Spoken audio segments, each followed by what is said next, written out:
सीधे चलते हैं, रेनू बाला हमारी नुमाइंदा इस वक्त माइग्रेंट कैंप से ज्वाइन किए हुए हैं। रेनू, अपडेट कीजिएगा कि आज क्या मिजाज बदला है, क्या वोटर बाहर आ रहा है, या जो दो पोलिंग के दौरान हमने देखा, दो फेजेस के दौरान देखा, उसी का ट्रेंड आज तीसरे फेज में भी है?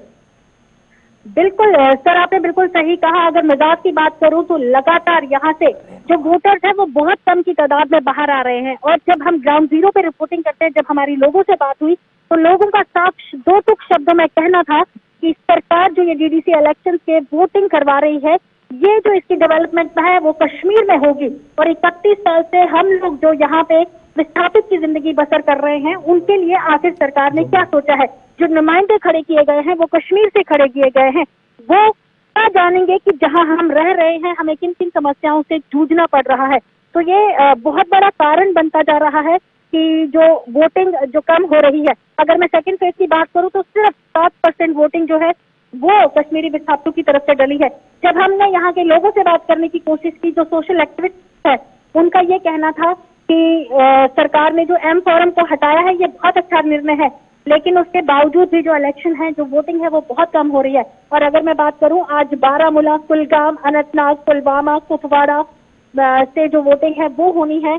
लेकिन इस समय बिल्कुल मैं ग्राउंड जीरो पे खड़ी हूँ। मैंने लोगों से बात करने की कोशिश भी की।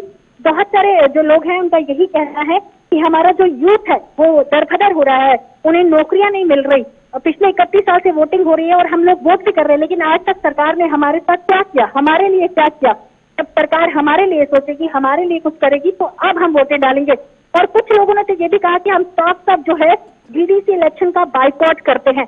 तो ये बहुत बड़ा कारण है इलेक्शन में इस समय जो काउंटिंग है वो कम होने की।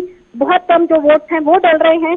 उसके बाद हम लोग जहाँ पे वोटिंग, सबसे बड़ा जो सवाल एक और उठ रहा था वो कश्मीरी पंडितों का ये था कि अगर हम जहाँ पे रहते हैं, यहाँ पे 4,500 क्वार्टर है और 2500 के करीब परिवार रहते हैं, तो सरकार ने बूथ वहाँ पे क्यों नहीं बनाए।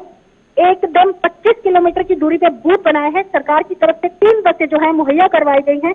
और अगर इलेक्शन के वोटिंग का टाइम की बात करूं तो सुबह 7 बजे से लेकर 2 बजे तक की जो है वोटिंग होनी है। तो ये बहुत बड़ा कारण है वोटिंग कम होने का। यानी रेनू, कुल मिलाकर ये देखा जाए कि गुस्सा भी है, वो भी है, और कैंडिडेचर जो हुआ है वो एक तरफा आप कह रहे हैं, ये भी एक कारण। और तीसरा ये कि लोकल पोलिंग स्टेशन न होने एक बहुत बड़ा कारण है, जिसकी वजह से आपका ये मानना है कि अभी तक ये मामला इस तरीके से लटका हुआ है। बिल्कुल गौर, ये साफ तौर पे लग रहा है सबसे ज्यादा जो नाराजगी है सिर्फ 2 बातों को लेके है। एक, जो यूथ को नौकरियां नहीं मिल रही है, यूथ जो है सड़कों पर बिखर रहा है। और दूसरा जो सबसे बड़ा कारण है वोटिंग कम होने का, वो जो बूथ है वो कश्मीरी माइग्रेंट विस्थापितों के एरिया से बहुत दूर बनाया गया है। तो इसके पीछे भी कुछ लोगों से जब हमने बात की तो उन्होंने ये कहा कि इसमें भी कुछ पॉलिटिक्स दिख रहा है। इतना दूर वोटिंग बूथ बनाने का एक मेन कारण जो है वो लग रहा है सरकार नहीं चाहती कि जो वोटिंग है क्योंकि कश्मीर के पक्ष में हो। तो ये कारण भी हो सकता है वोटिंग ना होने का। लेकिन जब हम ग्राउंड जीरो पे लोगों से बात करते हैं तो लोगों ने साफ कहा कि इंसान वोट क्यों डालता है, इंसान सिर्फ वोट इसलिए डालता है कि उसको जो जरूरी चीजें हैं, जो उसकी मूलभूत सुविधाएं हैं, अगर वही उसको नहीं मिलेंगी तो उसका वोट डालने का कोई मतलब नहीं बनता। जी गौहर, बहुत शुक्रिया रेनू बाला हमारे साथ ज्वाइन करने